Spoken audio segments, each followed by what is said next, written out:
You ever hear a story that just sticks with you? Like a splinter in your brain, you try to forget it, but it's always there, poking at you? Yeah, this is one of those. I've never told it out loud. Not because I'm scared no one will believe me, but because part of me still wants to believe it didn't happen, that maybe it was all in my head.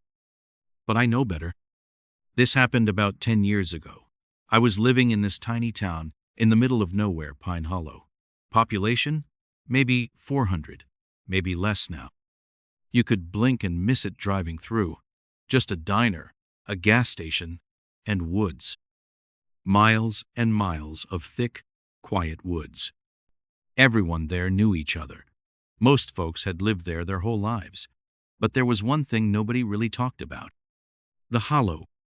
Locals called it Devil's Hollow. It started past this old creek on the edge of town, Miller's Creek. My grandpa used to tell me, don't go past that water once the sun dips. That's where it starts. That's where it walks. We always figured he meant coyotes, or maybe a bear. Old folks love creepy stories, right? But even when we got older, we'd still hear things. Weird stories about people disappearing, animals found torn apart. And sometimes this one stuck with me. People said they heard screaming. Not human screaming, but not animal either. Something in between.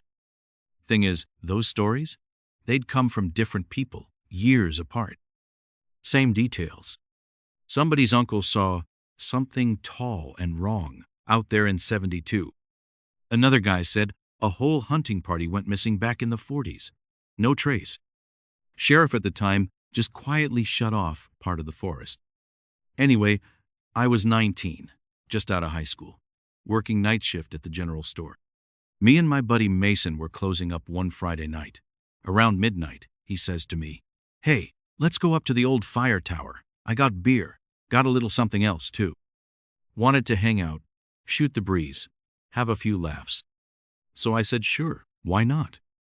We took his truck down an old logging road, barely wide enough for the tires, bouncing over roots, branches smacking the windshield. The kind of drive where you lose cell signal and don't even notice. We finally made it to the old fire tower around 1 in the morning. Place hadn't been used in decades. Rusted metal frame, wooden steps creaking all the way up, but it was still standing. We climbed up, cracked open a couple beers, and just sat there, talking about nothing mostly. Life, music, dumb stuff from high school. It was peaceful, almost too quiet. Then we heard it. A whistle. 3 soft notes, real slow, coming from the woods below. We both stopped talking, looked at each other. Mason said, "You hear that?" I nodded.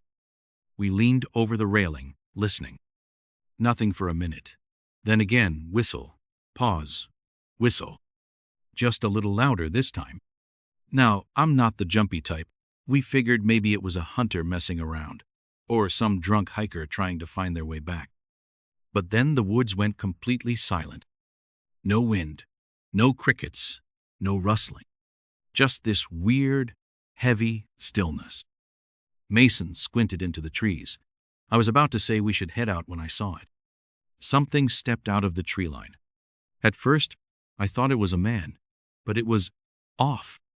Way too tall. 7, 8 feet easy. And skinny, like unhealthy skinny. Its arms were long, dangled past its knees. The head was small, and the knees, they bent the wrong way, like a deer's. It didn't walk, either. It sort of glided forward. Silent, effortless. Then it whistled. Same 3 notes. Same exact rhythm. Mason whispered, "That's not a person."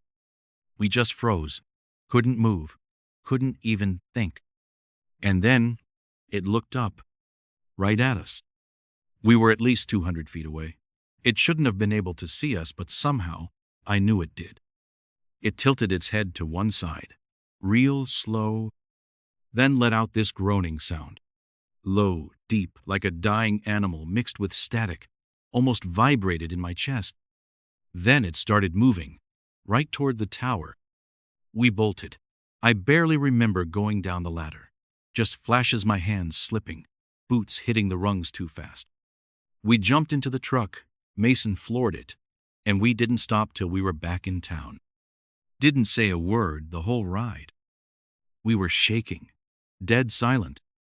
That night, we didn't sleep. Stayed up in my room with the lights on. Mason kept checking the window. I kept listening for that whistle. Next morning, Mason packed up and left town. Didn't even tell anyone goodbye. Just texted me later and said, couldn't stay, had to go, sorry. I stayed, mostly because I didn't know what else to do. But I started hearing it again. That whistle. At first, just faint, far off.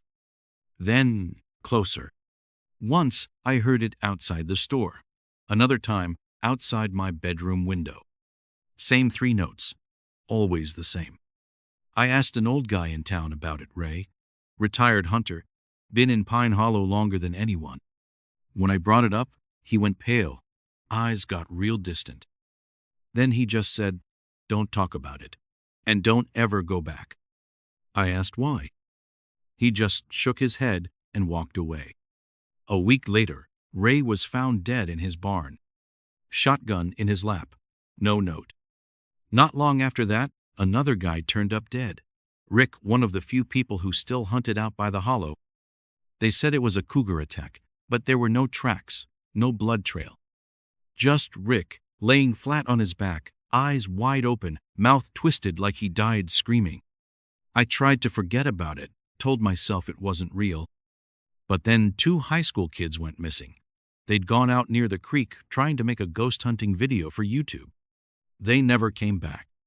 Their camera was found by the water, but the footage?